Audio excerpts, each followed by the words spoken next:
that the message will come from on behalf of the children after them. Thank you.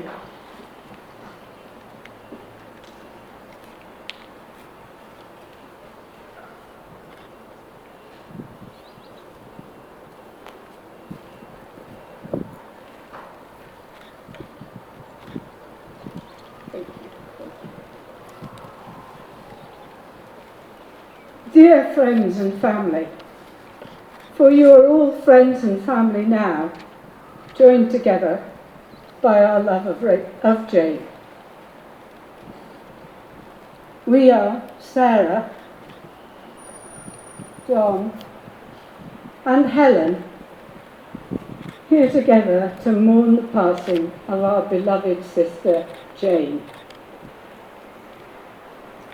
And we'd like to thank our newfound relative, Jama, for struggling with the handwriting of my daughters Rachel and Alison, and my cousin Pip, whose letters we brought with us. The hole left in all our lives by Jane's death is enormous. We loved her for her warmth, her kindness and caring, her sense of fun, her courage, open-mindedness, resourcefulness, resilience, constancy, and her generous heart. Here are a few recollections and reflections that we'd like to share with you. My own first memory of Jane was about when she was 1 year old. Our family used to go on caravan holidays together, and we had stopped in a lay-by to have lunch. I was supposed to be minding Jane while our mother made the lunch. Jane was crawling along in the gravel, eating fistfuls of gravel with apparent enjoyment. Maybe this was a first foretaste of her later love for the landscape and the very soil of Namibia. For love this country she did.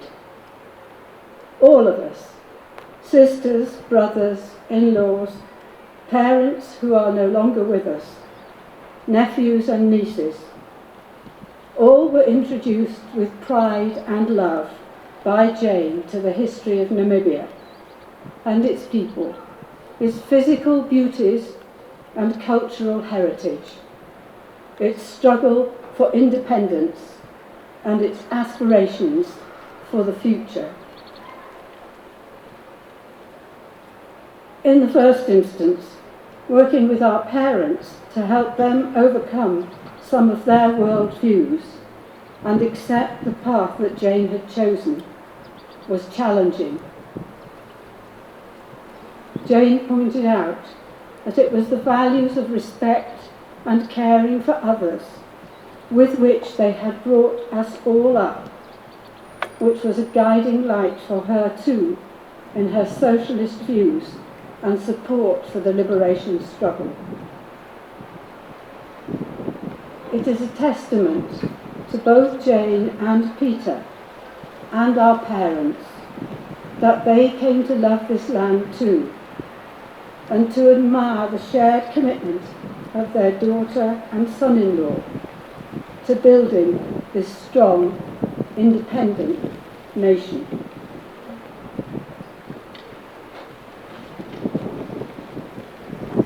For the first 10 years of my life, I shared a bedroom with Janie, and it had twin beds. We could just touch hands reaching across the space between the beds, and we used to do so often. We used to hold hands, talking ourselves to sleep. But especially in the winter, when it was cooler, our arms would get very cold. So we invented a new way of keeping together. We got our school tie, and each would hold one end of the tie, so we could be connected but sleep in our beds under the warm covers. That always gave me comfort, and it's a comfort that connection with Jane has given me all my life. Later, as we grew older and each pursued our careers and loves, we moved further away. Jamie to Namibia with Peter and her publishing and development work, and me to South America with Raphael and my work on the environment and development. The physical distances were very great, but we still had the same connection. We shared the challenges and delights of working and bringing up families in developing countries that were very different from the original ones.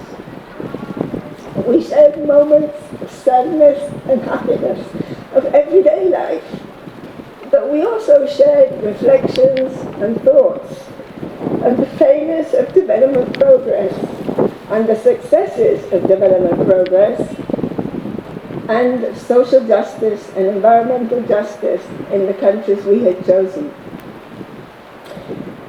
So at a very personal level, that was South-South cooperation. It was South-South cooperation that enriched our lives and our works and our chosen countries for the last 40 years. And as a tribute to Jane's empathy, messages and sympathy have been flowing from family and friends in Brazil, Colombia, Mexico, and Panama. Even though she's only spent small amounts of time in those countries on family visits, all our friends and families there were touched with her gentleness, her warmth, and her interest in their lives and in their countries. So people across the whole world reach out in solidarity for Namibia's loss and pain. We will all sorely miss Janie, but she lives on in our memories, and most importantly in the actions that we take in memory of her, because indeed there is still so much to do.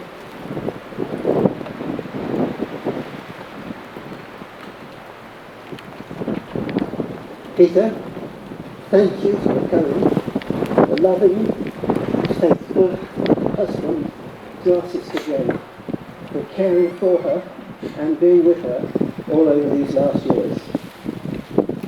And not knowing what the protocol is and wanting to break it, I thank you, Mr. Vice President, that you have so welcomed Jane into your land, into your country, into your nation, that this was truly her home.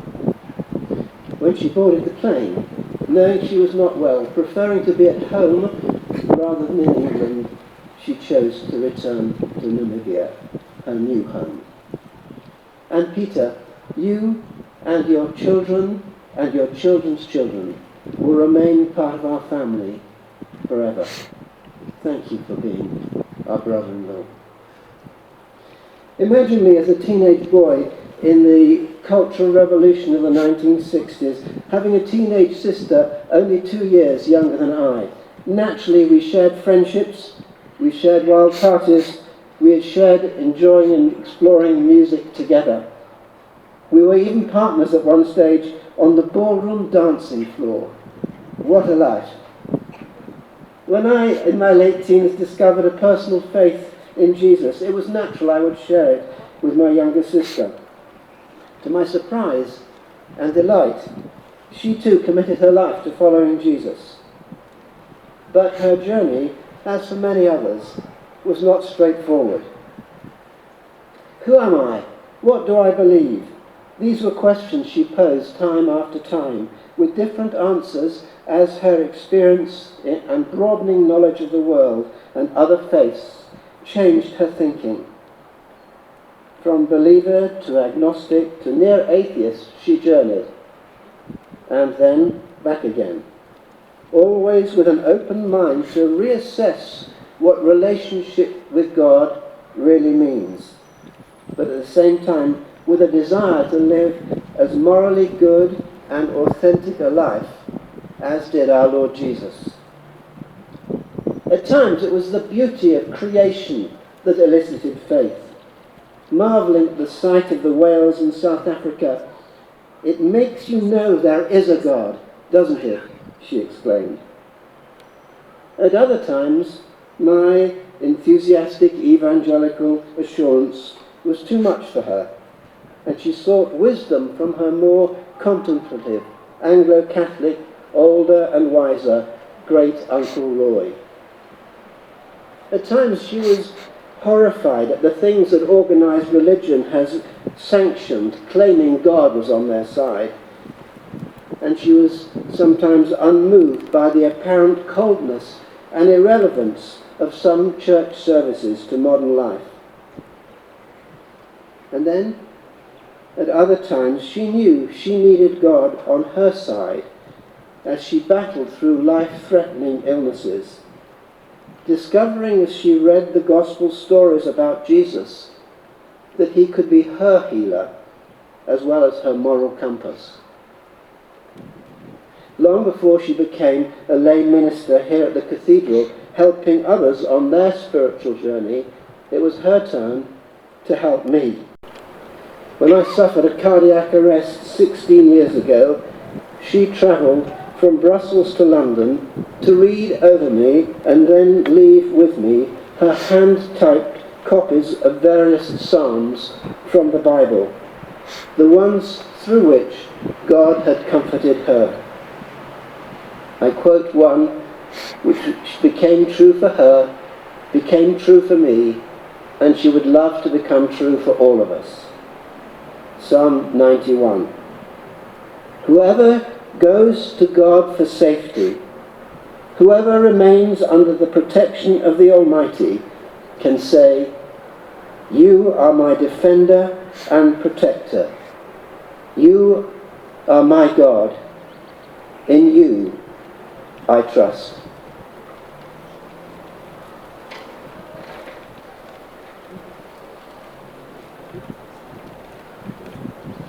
Let's rewind a few years to February 1969. I was in my first year at university in Cambridge, and Jane came on a visit to find out what university life was like. Eduardo Mondlane, first president of independent Mozambique, had just been assassinated, and we went on a torchlit march of solidarity through the streets of Cambridge. Amongst the speakers was a rather attractive young man from SWAPO. Who was to know that he was later to become Jane's boss at the SWAPO office in London, described by Jane to our parents as a lovely person. Peter, of course. Jane's relationship with Peter opened up to her a whole new understanding of the concept of family. Wider, less nuclear, more open and fluid than the traditional English concept. She embraced generations of family members, whatever their ethnic or national origins. She made them all feel cared for and valued. Our children, Jane's nephews and nieces, gathered together to remember her last Saturday. They shared memories, laughed and cried together. Both my daughter Ali and John's son Simon talked about being lovingly cared for by Jane when they were in pain. Simon fell off a fence which he shouldn't have been climbing on. Jane, he said, didn't care a bit about whether he'd been doing something that he shouldn't have done. She just wanted to make sure that he was okay.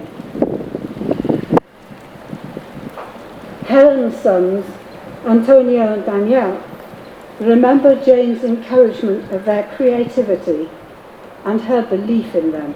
Antonio in film and Danny in his writing. Danny said, Jane had a knack for making people feel comfortable in their own skin. I witnessed firsthand that gift. For a long time I had difficulties telling people about my writing, but with Jane it was different. With her, I felt completely comfortable confessing my passion. I can still remember her warm words of encouragement, balanced with the expertise of a long-time publisher. That day, she made me feel comfortable with who I was and who I was trying to be. So many people remember the pleasure of talking to Jane and how she helped them feel at ease. In my daughter Ali's words, and as you can see here, her face lifting up with a smile, head tipped up for a laugh, face full of light, a sense of mischievous and joy in life. My husband Dennis and I celebrated our golden wedding at the end of July. 14 nations and 4 generations of the family gathered together. But afterwards, I found it quite a defining moment in recognising the onward march of the generations and realising our generation is the older one now. She had a great sense of the ancestors, from honouring our grandmother Con with a glass of gin and tonic, to respecting the bones of the Herero people scattered in this land. She also looked to her children and to ours, to her grandchildren and to ours, to pass on traditions and values from generation to generation. She has now joined the ranks of the ancestors. Jane lives on, in all our minds and hearts, as a beloved sister, wife, mother, grandmother, aunt, great-aunt, friend. All of us knowing that Peter was the love of her life and Namibia the country of her heart.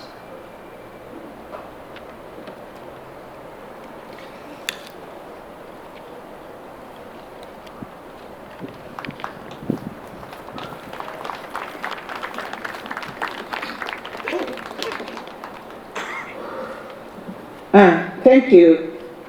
Thank you for that rendition. We appreciate that. The family connection, the ties, I think, some people should practice that. Maybe one on top of the bunk bed and, Perry's kids, or Isabel children, they can do a tie, as long as they can keep their hands warm. Now, it is a message on behalf of the children, then a message on behalf of the grandchildren. I think they should just come together, and then we will have, before we have, then we have a song of some kind to welcome the message on behalf of Professor Peter Katjavivi. So let us have the children and the grandchildren.